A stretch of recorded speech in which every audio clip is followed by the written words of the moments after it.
Hello, friends. A very good evening to all of you.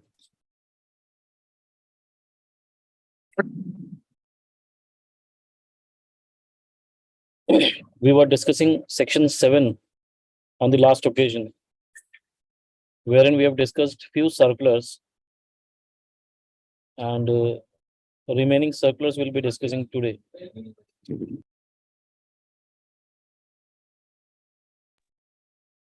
And remaining circulars we'll be discussing today.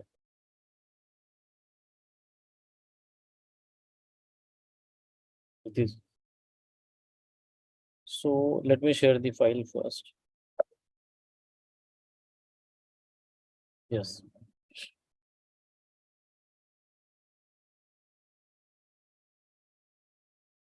We have discussed up till circle number 35 on that day. Today we'll be proceeding further. Circle number 44. Circle number 44 says issue which is related to taxability of tenancy right under GST. Let us see what the circular provides.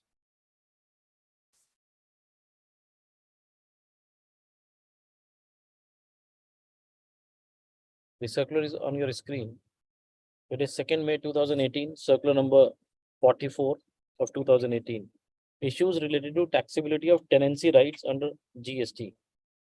Doubts have been raised as to whether transfer of tenancy right to an incoming tenant, considering for which is in form of tenancy premium, shall attract GST when a stamp duty and registration charges is levied on the said premium. If yes, what would be the applicable rate?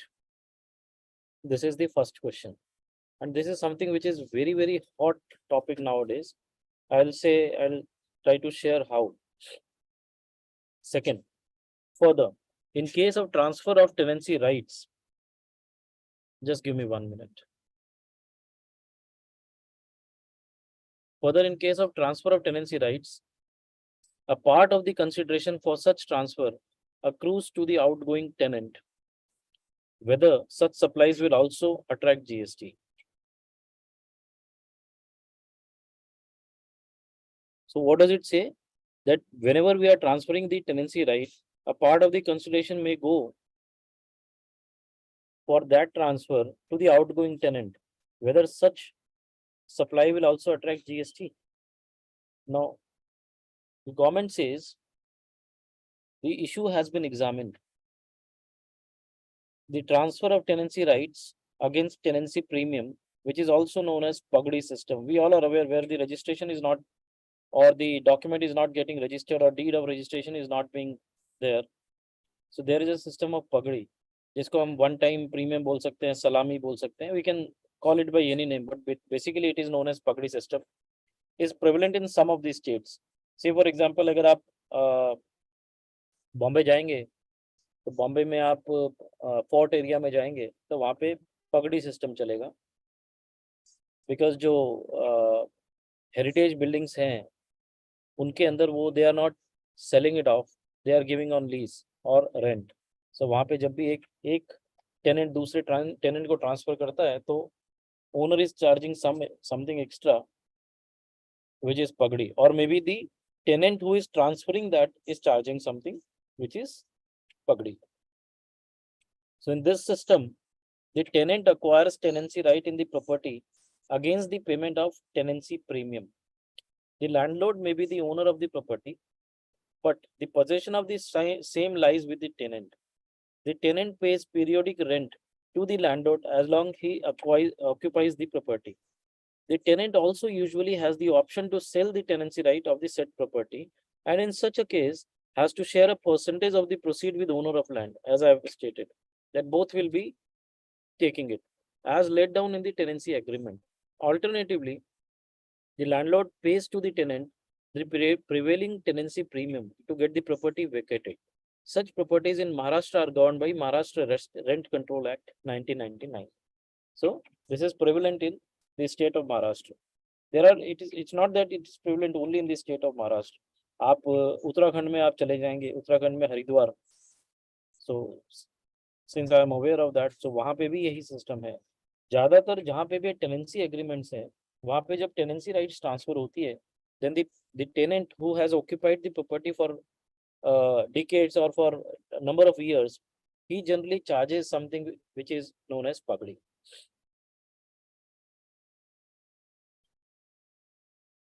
Further, it says, para 3, as per section 9, clause 1 of the CGST Act, there shall be levied central tax on the intra-states supply of services.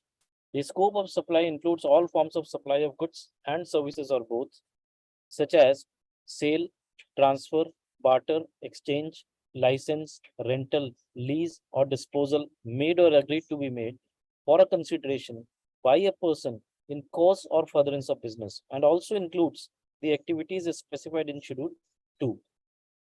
So this is what we have already read in the section 7.1.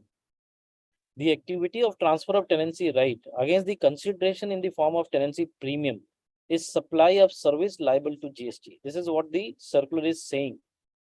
It is a form of lease or renting of property, and such activity is specifically declared to be service in para 2 of Schedule 2, that is, any lease, tenancy, easement, license to occupy land in supply of services.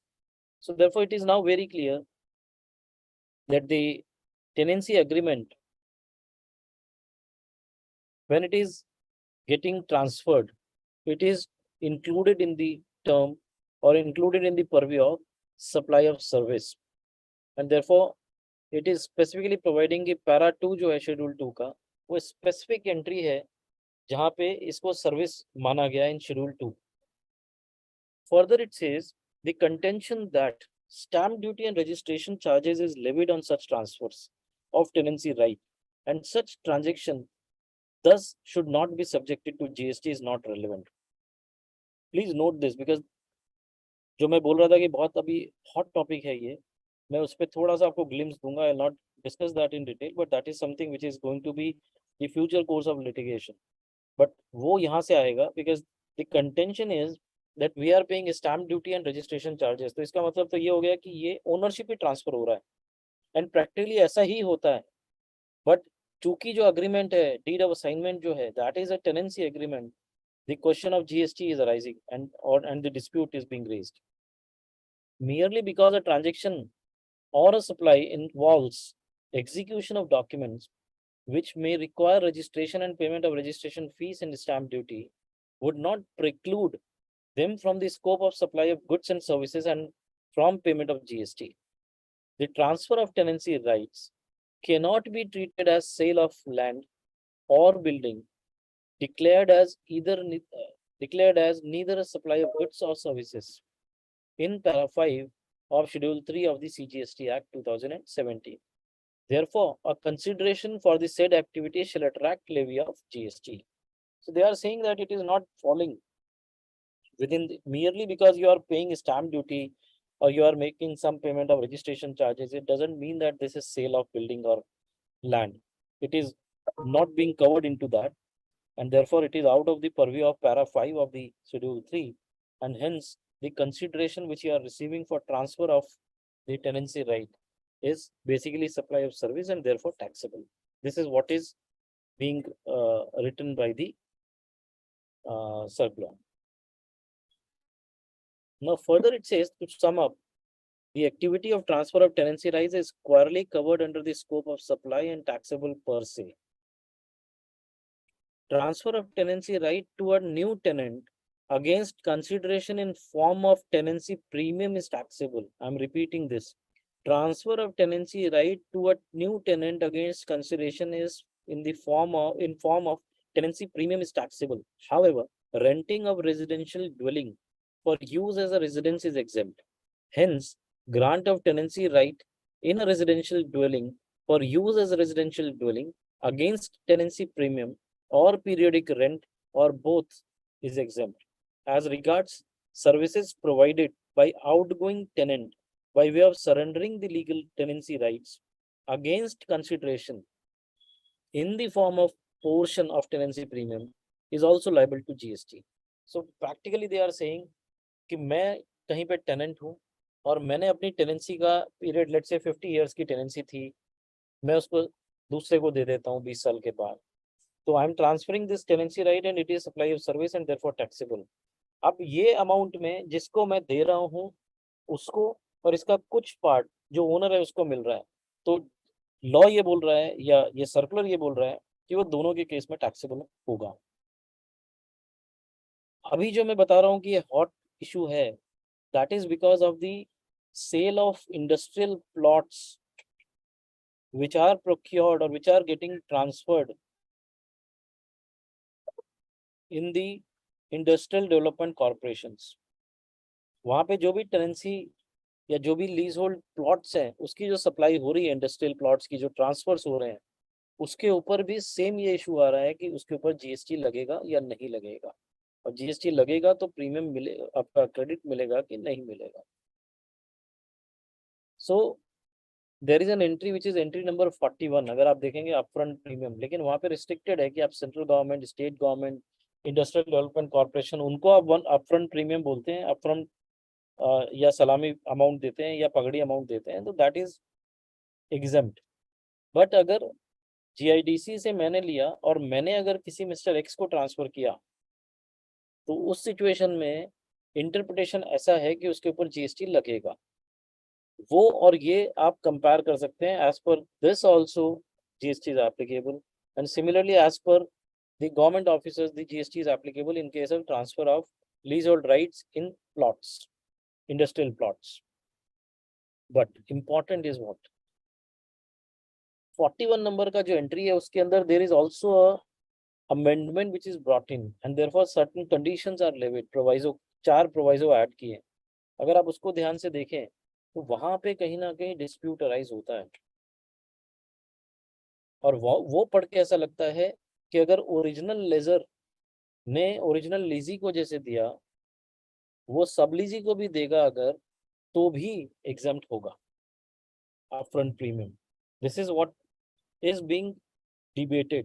So only point which I am trying to make is that this issue of the taxability of tenancy right is certainly a hot issue and it is being deliberated across the country because बहुत सारे notices government officers ने issue किए हैं। Anyways, this is not a litigation series, so we'll not be discussing on those litigative points and all. But since we were covering this circular, so I thought that I should be sharing that also with all of you. Next circular is 57 of 2018, which is 4th September 2018. Scope of principal agent relationship in the context of Schedule 1 of the CGST Act. Schedule 1 हमने पढ़ा नहीं है अभी. I was not able to touch upon Schedule 1 or Schedule 2 or Schedule 3 day before yesterday when we have touched upon Section 7. After completing these circulars, I'll see if the time will permit, then we'll take up Schedule 1 today. Otherwise, we'll be taking up Schedule 2 in the next session. Probably next session will not be hold tomorrow. Tomorrow is Saturday, but I'll see if it is possible. I'll be taking it. Otherwise, on Saturday or Sunday, either of the days, or otherwise next Monday. So let us see what this circular is saying.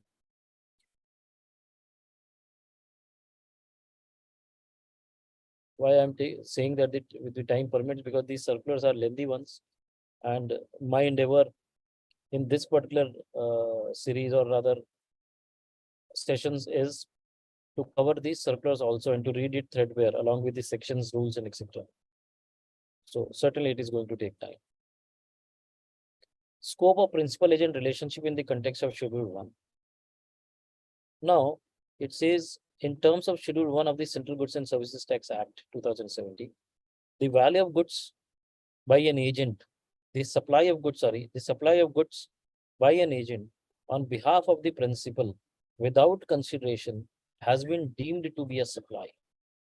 Schedule 1 में clearly बोला है कि भाई agent अगर कुछ भी services या supplies ऐसी कर रहा है on behalf of the principal, even without consideration, it will be deemed to be a supply. In this connection, various representations have been received regarding the scope and ambit of the principal-agent relationship under GST. In order to clarify some of the issues and to ensure uniformity in the implementation of the provisions of law across the field formations, the board, in exercise of its powers conferred under Section 168, subsection 1 of the CGST Act, hereby clarifies the issues in the succeeding paras. 2. As per Section 182 of the Indian Contract Act, an agent is a person employed to do any act for another or to represent another in dealings with third person. The person for whom such act is done or who is so represented is called the principal. So that is principal and agent. Agent who be acts on behalf of a third person, and the third person is known as principal. As delineated in the definition, as agent can be appointed for performing any act on behalf of the principal, which may or may not have the potential for representation on behalf of the principal. So it clearly says that when we read the definition, so agent can be appointed for performing any act on behalf of the principal, whether that act may or may not have the potential for representation on behalf of the principal. But since he is appointed, he will be agent. So the crucial element here is representative character of the agent, which enables him to carry out activities on behalf of the principals. So this is something which is crucial, that representative character of the person who is acting as an agent. He is enabling, that character is enabling him to carry out the activities on behalf of the principal. The term agent has been defined under subsection 2, under subsection 5 of section 2 of the CGST Act as follows. Agent means a person, including a factor, broker, commission agent, Adatya, Del creditor agent, an auctioneer, or any other mercantile agent by whatever name called, who carries on the business of supply or receipt of goods or services or both on behalf of another.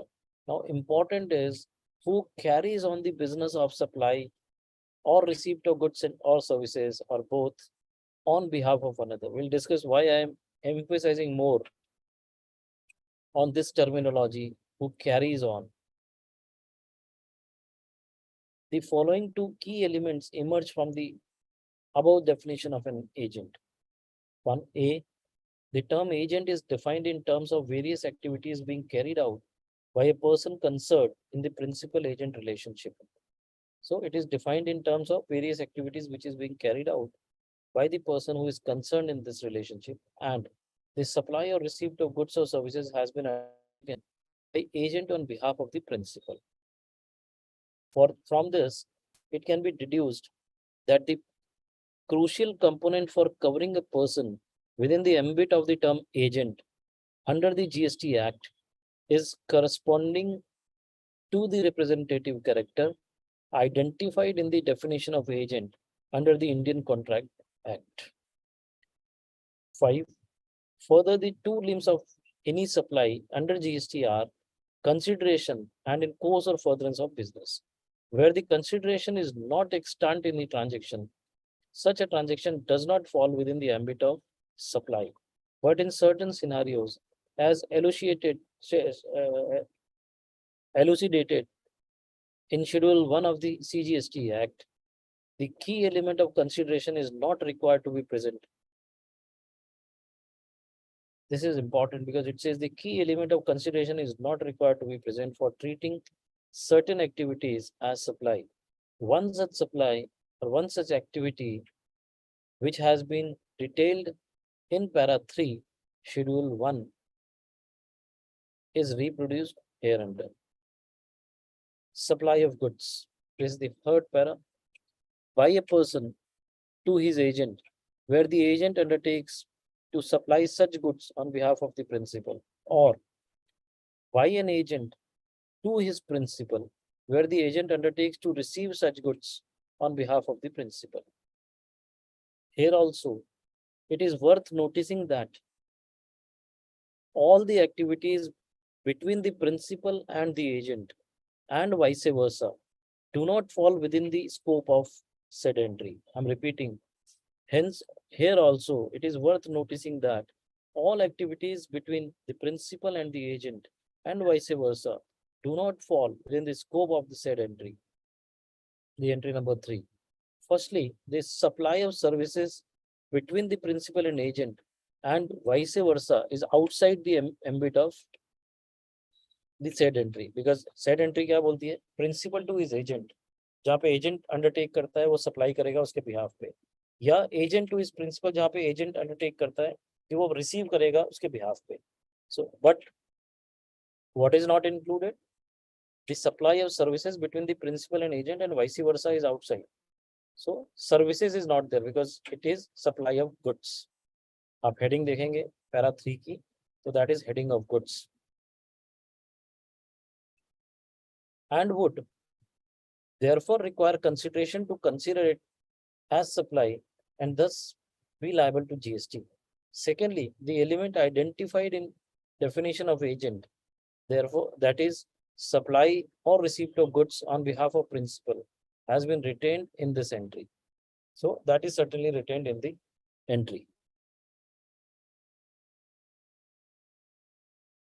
7. It may be noted that the crucial factor is how to determine whether the agent is wearing the representative hat or is supplying or receiving goods on behalf of principal. Since in the commercial world, there are various factors that might influence the relationship, it would be more prudent that an objective criteria is used to determine whether a particular principal agent relationship falls within the ambit of the said entry or not.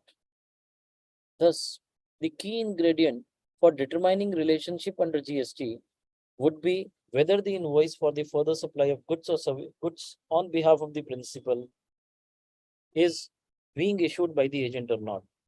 This is something which is very important. It says key ingredient for determining relationship under GST would be whether the invoice for the further supply of goods, whether the invoice for the further supply of goods on behalf of principal is being issued by the agent or not. Where the issue for further whether the invoice for further supply is being issued by the agent in his name, then any provision of goods from the principal to the agent would fall within the fold of the said entry, which is entry number 3. However, it may be noted that in cases where the invoice is issued by the agent to the customer in the name of the principal, such agent will not fall within the ambit of Schedule 1 of CGST Act. Because अगर आप पढ़ रहे हैं तो क्या लिख रहा है, वो एंट्री ये लिख रही है, मैं वापस जा रहा हूँ, principal to his agent, supply of goods by principal to his agent, where the agent undertakes to supply on behalf of the principal. So therefore, उस entry में वो fall नहीं करेगा. This has to be noted that if agent to the customer in the name of the principal is being there, then in that case, it will not fall into this entry and it will be out of the ambit of Schedule 1. Similarly, तो simple सा हो गया, agent का मतलब वो हुआ जो principal के बिहाफ पे करेगा लेकिन खुद के नाम पे इनवॉइसिंग करेगा, खुद करेगा. तो देयरफॉर हु कैरीज ऑन की वेटेज आती है, ही मस्ट कैरी ऑन. अगर वो सिंपल है, एक प्रिंसिपल को या एक बंदे को मिला देता है और दूसरे वही बंदा जो है डायरेक्ट बिल करता है, तो ये जो मिलाने वाला बंदा है वो एजेंट की डेफिनेशन में इसके हिसाब से शेड्यूल 1 में फॉल नहीं करेगा. Similarly, where the goods being procured by the agent on behalf of principal are invoiced in the name of agent, then further provision of the said goods by the agent to the principal would be covered by the said entry. In other words, the crucial point is whether or not the agent has the authority to pass or receive the title of goods on behalf of the principal. So looking at the convergence point between the character of the agent under both CGST Act and the Indian Contract Act, the following scenarios are discussed. Scenario number 1. Mr. A appoints Mr. B to procure certain goods from the market. Mr. B identifies various suppliers who can provide the goods as desired by A and ask supplier C to send the goods and issue the invoice directly to Mr. A. Now, since the invoice, although Mr. B was working for Mr. A, but since the invoice was directly generated by Mr. C to Mr. A, what does the circular says? In this scenario, Mr. B is only acting as a procurement agent and has in no way involved himself in the supply or receipt of goods. Hence, in accordance with the provisions of this Act, Mr. B is not an agent of Mr. A for supply of goods in terms of Schedule 1. Therefore, it is out of the ambit of Schedule 1. Scenario 2. Messrs. XYZ, a banking company, appoints Mr. B auctioneer to auction certain goods.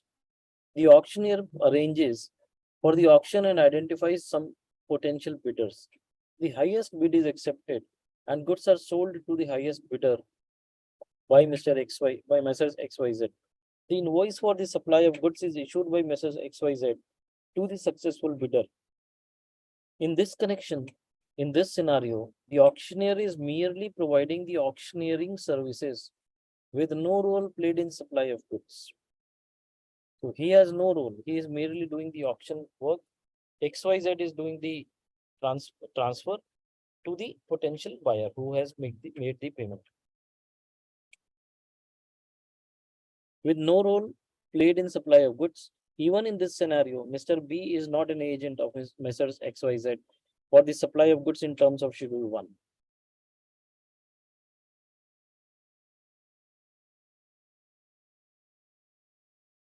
Scenario 3. Mr. A, an artist appointed by Messrs. B, auctioneer to auction his painting. Mr. B arranges for the auction and identifies the potential bidders. The highest bid is accepted and the painting is sold to the highest bidder. The invoice for the supply of the painting is issued by Messrs. B on behalf of Mr. X, but in his own name, and the painting is delivered to the successful bidder. In this scenario, B is not merely providing auctioneering services, but is also supplying the painting on behalf of Mr. A to the bidder and has the authority to transfer the title of the painting on behalf of Mr. A. This scenario is covered under Schedule 1. A similar situation can exist in case of supply of goods as well, where the C&F agent or commission agent takes possession of the goods from the principal and issues the invoice in his own name. So this also can be the same position of agent and principal relationship, जहाँ पे C&F agent या जो commission agent है वो possession ले goods का और invoice अपने नाम से issue करे.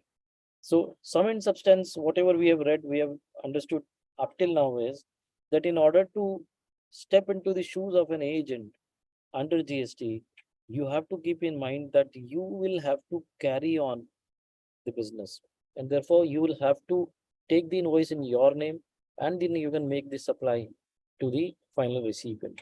So the disclosure or non-disclosure of the name of the principal is immaterial in such situations. Scenario 4.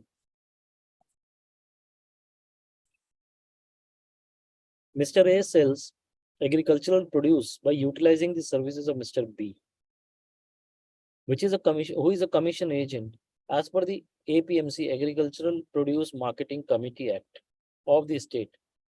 Mr. B identifies the buyers and sell the agricultural produces on behalf of Mr. A, for which he charges a commission from Mr. A. As per APMC Act, the commission agent is a person who buys or sells the agricultural produce on behalf of his principal or facilitates buying and selling of the agricultural produce on behalf of his principal and receives by way of remuneration a commission of percentage upon the amount involved in such transaction. In cases where the invoice is issued by Mr. B to the buyer, the former is the agent. So services of B were being procured And if B is issuing to the buyer, then he will be treated as agent. The former is an agent covered under Schedule 1. However, in cases where the invoice is issued directly to Mr. A, to the buyer, directly, like means the owner, that Mr. A, who is not the person who is doing this services, but he is the person who owns it. If he directly issues the invoice to the buyer, the commission agent, Mr. B, doesn't fall under the category of agent under Schedule 1. Then para 9, in scenario 1 and 2, Mr. B shall not be liable to obtain registration in terms of clause 24, clause 7. He therefore would be liable for registration in his aggregate turnover of supply of taxable services exceeds the threshold specified in 22 subsection 1 of the Act. In scenario 3, Messrs. B shall be liable for compulsory registration in term of clause 7 of 24 of the CGST Act. In respect of commission agents in scenario 4, notification number 12/2017 has exempted services by any APMC or board or services provided by commission agent for sale or purchase of agricultural produce from GST.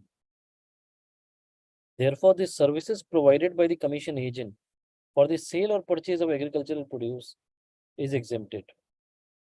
Services which are being provided by the commission agent for the sale or purchase of agricultural produce, that service is exempt.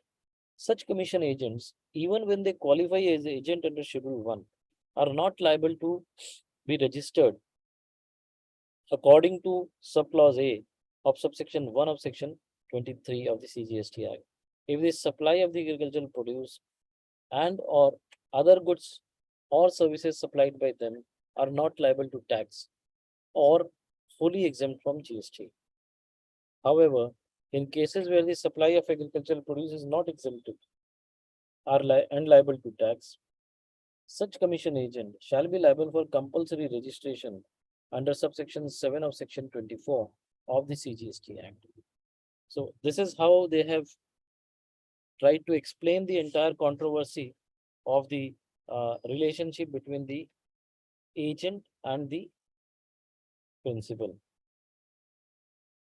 What we can conclude after reading these 4 pages of the circular is that under GST, the person who undertakes these activities is the person under GST, especially in Schedule 1, a person who undertakes the activity in his own name, immaterial of the fact that he is acting on behalf of someone else, is an agent.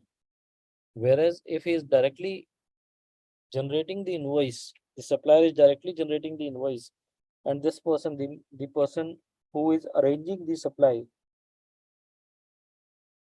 is only being entitled for commission, then in that case, he is out of the purview of the definition of agent. This is what is the sum and substance of the entire circular. Now let us move further. Let us go back to the chapter. Yes. So we have read 73. Now it is 92. Clarifying various doubts related to treatment of sales promotion under GST. So how the sales promotion is to be treated under GST, this is why this circular. Let me just try and share this. This again is a 5-page big circular.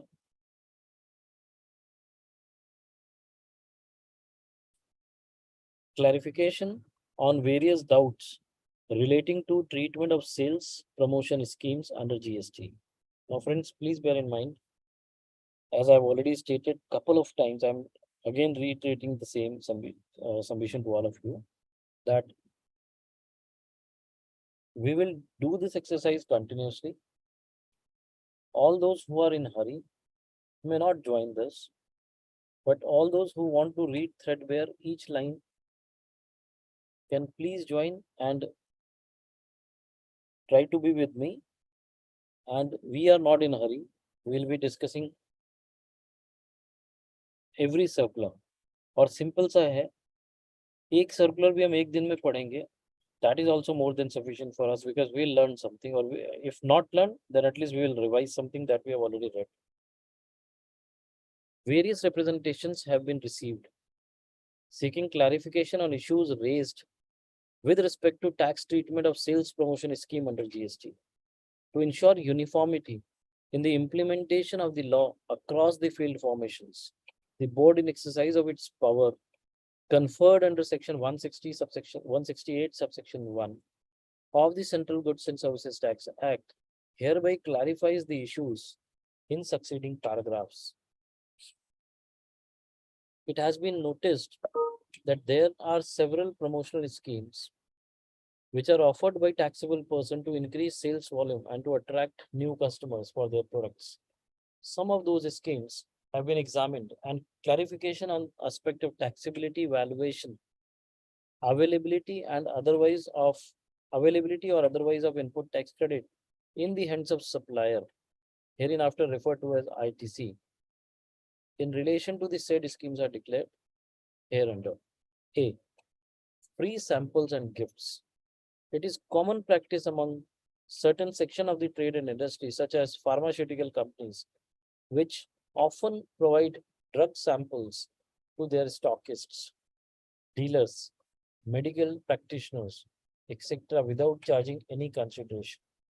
As per subclause A of subsection 1 of section 7, the expression supply includes all forms of supply such and so, made or agreed to be made for a consideration by a person in course or furtherance of business, for a consideration. So therefore, goods or services or both which are supply free of cost, that is without any consideration, shall not be treated as supply under GST, except in cases or activities which are mentioned in Schedule 1 of the Act.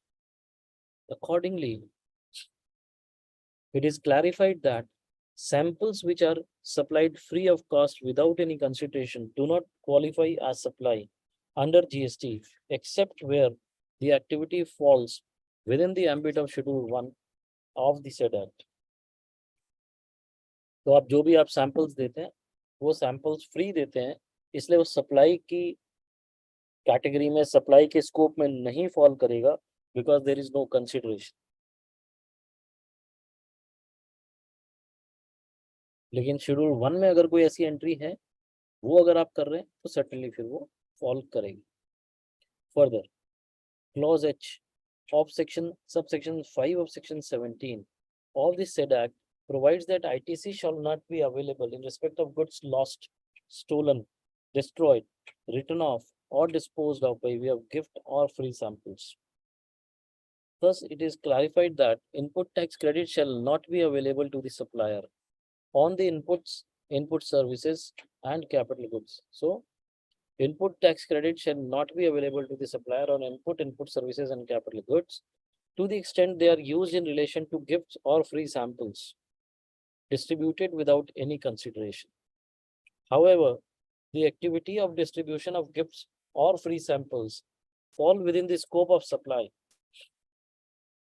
on account of provisions contained in Schedule 1 of the said Act. The supplier would be eligible to avail of the ITC. So, where the activities of free distribution or the distribution of gifts or free samples, then it is certainly falling within the purview of supply as per the provisions of Schedule 1 of the Act, and the supplier would be eligible to claim the ITC. Next, clause B. Buy one, get one free offer. This also we all are aware. बहुत आजकल तो prevalent है, कहीं पे भी आप देखेंगे, कोई भी मॉल में आप जाएंगे, by 1 get 3, by 1 get 5, by 2 get 7. So these options are available. So whether these options will make you fall within the bracket of 17.5H, that means the credit will be blocked or not. So sometimes companies announce offers like buy one, get one free. For example, buy one soap and get one soap free. This is most common nowadays.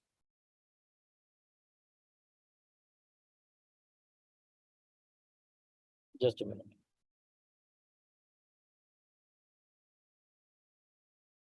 or get one toothbrush free along with the purchase of toothpaste. As per clause A of subsection 1 of section 7, the goods or services which are supplied free of cost shall not be treated as supply under GST. It may appear at first glance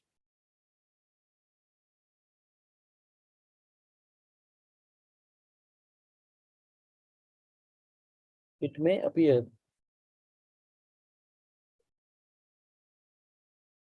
just give me one.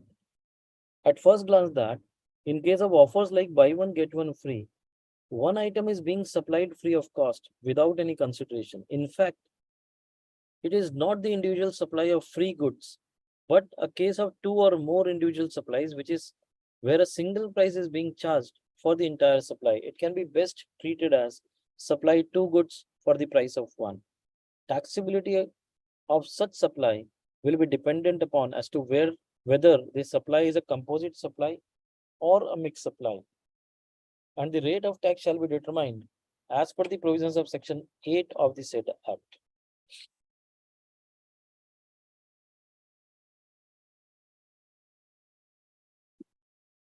It is also clarified that ITC shall be available to the supplier for the input services and capital goods used in relation to supply of goods or services of both as part of such offers. ITC will also be available. C. Discounts, including buy more, save more offers. Sometimes the supplier offers staggered discount to his customers, increase in discount rate with increase in purchase volume. For example, get 10% discount on purchases above 5,000, 20% discount on purchases above 10,000, and 30% discount for purchases above 20,000. Such discounts are shown on the invoice itself. Some suppliers also offer periodic or year-ending discounts to their stockists. For example, get additional discount of 1% if you purchase 10,000 pieces in a year. Get additional discount of 2% if you purchase 15,000 pieces in a year. Such discounts are established in terms of an agreement entered into at or before the time of supply, though not shown on the invoice, as the actual quantum of such discounts get determined after the supply has been executed and generally at the year end. In common parlance, such discounts are colloquially referred to as volume discounts, and such discounts are passed on by the supplier through credit notes. It is clarified that discounts offered by supplier to customers, including staggered discount, buy more, save more scheme, and post supply volume discounts established before or at the time of supply, shall be excluded to determine the value of supply, provided they satisfy the parameters laid down in subsection 3 of section 15, including the reversal of ITC by the recipient of the supply as is attributable to the discount on the basis of documents issued by the supplier. What does it say? It says that whenever such kind of discounts are there, which is a volume discount or something like that, so it has to be excluded to determine the value of supply. तो value of supply में तो वो निकाल दिया जाएगा, including the reversal of by the recipient of the supply. जो recipient of supply है वो उसको reversal भी है, which is attributable to the discount on the basis of documents issued by the supplier. तो जितना उसने क्रेडिट पहले ले लिया, अभी अगर उसको डिस्काउंट हुआ तो उसका जो इफेक्टिव इनपुट टैक्स क्रेडिट उसने लिया था वो भी उसको रिवर्स करना है. It is further clarified that supplier shall be entitled to avail the ITC for such input services and capital goods used in relation to supply of goods or services or both on such discounts. So it is being clarified that the ITC will be available to the supplier, because this is discount, this is not free, so it will not be included in 17.5H, and something which is not included in the parameter of 17.5H, it is out of the purview, and therefore no reversal of ITC. Secondary discounts. These are the discounts which are not known at the time of supply or are offered after the supply is over. Messrs. A supplies 10,000 packets of biscuits to Messrs. B at 10 rupees per packet. Afterwards, A revalues it at 9 rupees per packet. Subsequently, A issues credit note to B 1 rupee per packet. Now, what is the provision of section 34? It is stated here, where one or more tax invoices have been issued for supply of goods or services or both, and the taxable value or tax charge in that invoice is found to exceed the taxable value or tax payable in respect of such supply, or where the goods supplied are returned by the recipient, or where goods or services or both supplied are found to be deficient, the registered person who has supplied such goods or services or both may issue to the recipient one of one or more credit notes for supplies made in the financial year containing such particulars as may be prescribed. Now, representations have been received from the trade and industry that whether credit notes under section 34 subsection 1 can be issued in such cases even if the conditions laid down in clause B of subsection 3 of section 15 of the said act are not satisfied.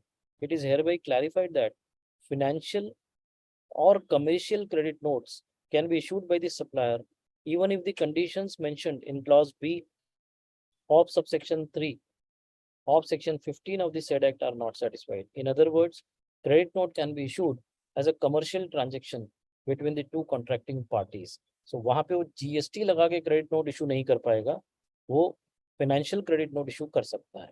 This is what is being provided here. It is further clarified that secondary discounts shall not be excluded while determining the value of supply, as such discounts are not known at the time of supply, and the conditions laid down in clause B of section 3 of section 15 of the said act are not satisfied. So therefore, जो secondary discount है उसको आप कम नहीं कर पाएंगे. You will not be able to reduce from the value of supply. In other words, the value of supply shall not include any discount by way of issuance of credit notes, as explained above in para 2D clause 3. So value of supply will not include that discount by way of issuance of the credit note as explained so and so, or by any other means, except in case where the provisions contained in clause B of subsection 3 of section 15 are satisfied. So जब अगर ये satisfied होगा तो ही आप उसकी value कम कर पाओगे.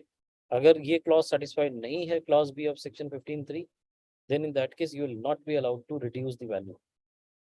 There is no impact on availability or otherwise of ITC in the hands of supplier in this case. So there is no impact of that impact on the availability or the ITC in the hands of the supplier. So that is certainly available. So secondary discount में भी ITC का कोई question नहीं है. तो ITC का question केवल एक ही जगह है पूरे सर्कुलर में जहाँ पे आप फ्री सप्लाईज करते हो, जहाँ फ्री सैंपल्स डिस्ट्रीब्यूट करते हो, जो एग्जाम्पल इन्होंने दिया हुआ है फार्मास्यूटिकल इंडस्ट्रीज का, उन सिचुएशंस में आपको ITC रिवर्सल करना आएगा. So this was the circular. Let us see what is next. This was 92. Next is 108 of 2019.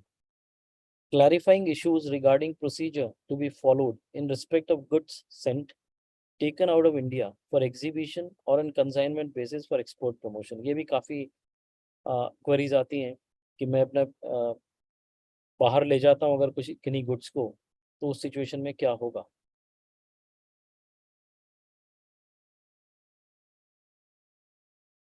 Friends, this again is a very lengthy circular of around 7 pages. So let us take a break of 5 minutes and then we'll start this.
Welcome, friends. Back, friends. Let's start discussing this particular circular. It is clarification in respect of goods sent taken out of India for exhibition or on consignment basis for export promotion. Various representations have been received from the trade and industry regarding so and so. Such good regarding procedure to be followed in respect of goods sent taken out of India for exhibition or on consignment basis for export promotion. Such goods sent taken out of India crystallize into exports fully or partly only after a gap of certain period from the date they are physically sent or taken out of India.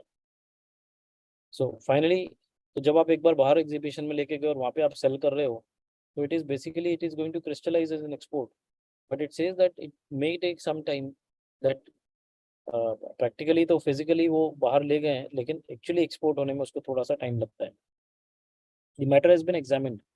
And in view of the difficulties being faced by the trade and industry and to ensure uniformity in the implementation of the provisions of the law across the field formations, the board in exercise of its powers conferred under section 168 subsection 1 of the CGST Act 2017 hereby clarifies various issues in succeeding paragraphs. As per section 7 of the CGST Act, for an activity or transaction to be considered as a supply, it must satisfy twin tests. Namely, it should be for a consideration by a person and it should be in course or furtherance of business. The exceptions of the above are the activities enumerated in Schedule 1 of the CGST Act, which are treated as supply, even if made without consideration. Further, subsection 21 of section 2 of the IGST Act defines supply, wherein it is clearly stated that it shall have the same meaning as assigned to in section 7 of the CGST Act. Section 16 deals with zero rated supply. The provisions contained in said section read as under. Zero rated supply means any of the supplies of goods or services or both, namely A, export of goods or services or both, or B, supply of goods or services or both to a special economic zone developer or a special economic zone unit. Therefore, it can be concluded that only such supplies which are neither either export or are supplied to SEZ unit or developer would qualify as a zero rated supply. It is accordingly clarified that the activity of sending or taking the goods out of India for exhibition or on consignment basis for export promotion, except when such activity satisfy the test let down in Schedule 1 of the CGST Act, do not constitute supply, as the said activity does not fall within the scope of Section 7. As there is no consideration at that point in time. So जब आप बाहर ले जा रहे हो exhibition के लिए, तो चूंकि वहाँ पे कोई consideration नहीं है, so therefore it does not fall within the purview of supply. Since such activity is not a supply, the same cannot be said to be a zero rated supply as per the provisions of section 16 of the act. तो चूंकि वो supply नहीं है तो zero rated supply भी नहीं हो सकती. Since the activity of sending, taking, sending specified goods out of the India is not a supply, doubts have been raised by the trade and industry on issues relating to maintenance of records, issuance of delivery challan, tax invoice, etc. These issues have been examined, and the clarification on each of these points is as under. A, whether any records are required to be maintained by registered person for sending or taking specified goods out of India. The registered person dealing in specified goods shall maintain a record of such goods as per the format at annexure to this circular. What is the documentation required for sending or taking the specified goods out of India? As clarified above, the activity of sending or taking specified goods out of India is not a supply. The said activity is in the nature of sale on approval basis, wherein the goods are sent or taken outside India for the approval of the person located abroad, and it is only when the said goods are approved that the actual supply from the exporter located in India to the importer located abroad takes place. The activity of sending or taking specified goods is covered under provisions of subsection 7 of section 31 of the CGST Act, read with rule 55 of the CGST Act. So, जो sending की activity है या specified goods को बाहर ले जाने की activity है वो 31(7) में कवर्ड है goods sent on approval basis पे, जो it has to be read with rule 55. The specified goods shall be accompanied with a delivery challan issued in accordance with the provisions of rule 55 of the CGST rules. As clarified in paragraph 6 above, the activity of sending or taking specified goods out of India is not a zero-rated supply. That being the case, execution of a bond or LUT as required under Section 16 of the IGST Act is not required. So LUT वगैरह की भी आपको जरूरत नहीं है करने की. When is the supply of specified goods sent or taken out of India said to have taken place? The specified goods sent taken out of India are required to be either sold or brought back within the stipulated period of 6 months from the date of removal, as per the provisions of subsection 7 of section 31, which is goods sent on approval. तो 6 महीने के अंदर आपको वापस लाना है. The supply would be deemed to have taken place on the expiry of 6 months from the date of removal if the specified goods are neither sold abroad nor brought back within the said period. If the specified goods are sold abroad, fully or partially, within the specified period of 6 months, the supply is effected in respect of quantity so sold on the date of such sale. तो वो supply हो जाएगी, and then it will be deemed to be an export.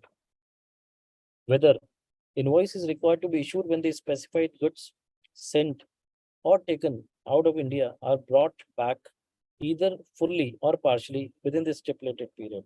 A. When the specified goods sent or taken out of India have been sold fully or partially within the stipulated period of 6 months, as laid down in subsection 7 of section 31, the sender shall issue a tax invoice in respect of such quantity of specified goods which has been sold abroad in accordance with the provisions contained in section 12 and section 31 of the CGST Act, read with rule 46 of the CGST rules. So therefore, it needs to be kept in mind कि वो tax invoice उसको issue करना पड़ेगा जैसे ही sell होगा, और उसमें जो provision section 12 का है, जो time of supply का है, और section 31 का है, जो invoice का है, that will be applicable, read with rule 46, which is invoice. B. When the specified goods sent or taken outside India have neither been sold nor brought back, either fully or partially, within the stipulated period of 6 months, as laid down in subsection 7 of section 31 of the CGST Act, the sender shall issue a tax invoice on the date of expiry of 6 months from the date of removal in respect of such quantity of specified goods which have neither been sold nor brought back in accordance with the provisions of contained in section 12 and section 31 of the CGST Act, read with rule 46. Whether the refund claims can be preferred in respect of specified goods sent or taken out of India but not brought back, as clarified in para 5. The activity of sending, taking specified goods out of India is not a zero-rated supply. That being the case, the sender of goods cannot prefer any refund claim when the specified goods are sent or taken out of India. It has been clarified in answer to question number 3 above that the supply would be deemed to have taken place A. on the expiry of 6 months from the date of removal, if the specified goods neither sold nor brought back within the said period, or on the date of sale in respect of such quantity of specified goods which have been sold abroad within the specified period of 6 months. It is clarified accordingly that the sender can prefer refund claim even when the specified goods were sent or taken out of India without execution of a bond or LUT. So he can prefer the refund claim even when the goods are sent outside India without execution of LUT if he is otherwise eligible for refund as per the provisions of subsection 3 of section 54 of the CGST Act with rule 89(4). In respect of zero-rated supply of goods, after he has issued the tax invoice on the dates as has been clarified in answer to question number 4 above, it is further clarified that refund claim cannot be preferred under rule 96 because you have not paid while exporting or while sending the goods out of India, as supply is taking place at a time when the goods have already been sent or taken out of India earlier.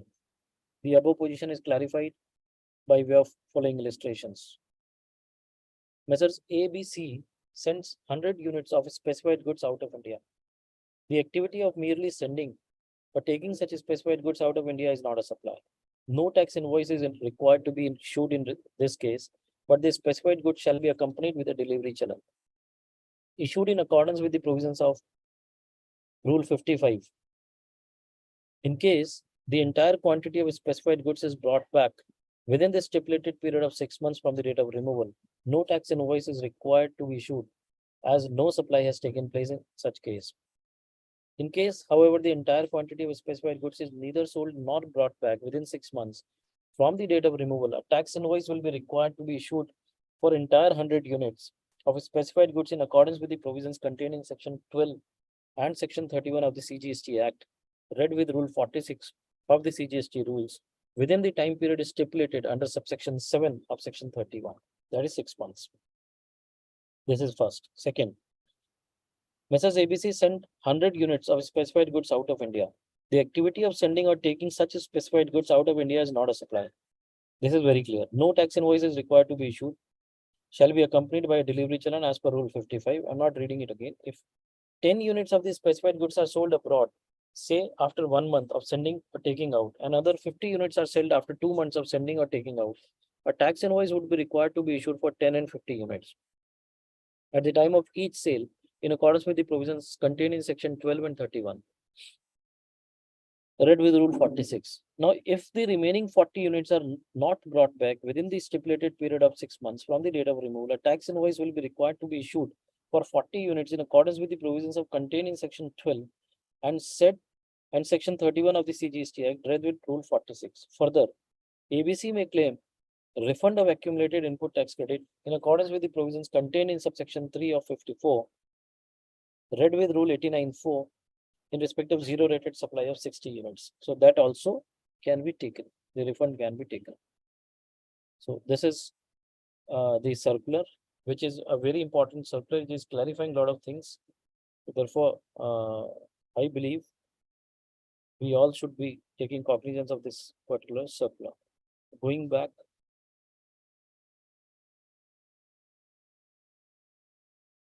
next is 116 of 2019. Let me see what is the length and width of this circular. If it is again a lengthy circular, then we'll be taking this circular tomorrow or maybe Monday.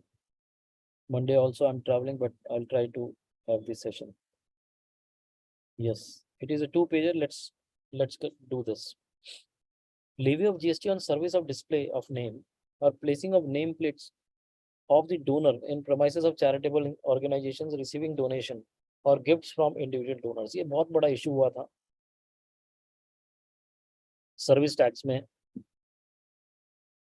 और अभी GST में, जहाँ पे जो charitable institutions है, hospitals हैं, organisations हैं, वहाँ पे एक बड़ा सा एक डिस्प्ले बोर्ड होता है और डिस्प्ले बोर्ड के अंदर आपका नाम या तो रोटेट होता रहता है या फिर वो नाम परमानेंटली रहता है. तो जिन लोगों ने भी डोनेशन या गिफ्ट दिए होते हैं उनका इंडिविजुअल नाम होता है. सो यहाँ पे लेवी ऑफ जीएसटी को क्लैरिफाई कर रहा है ये कि if there is a display of name or it is being placed in the nameplate, then what will happen? So I'm starting from para 2.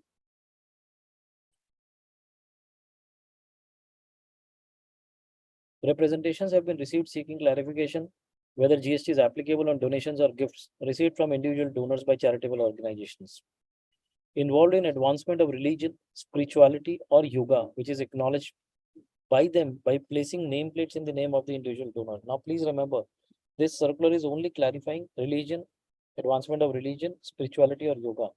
ये circular में इसके अलावा चीजें covered नहीं है. तो whether we'll borrow the analogy from this particular circular, it depends on our intake or our understanding.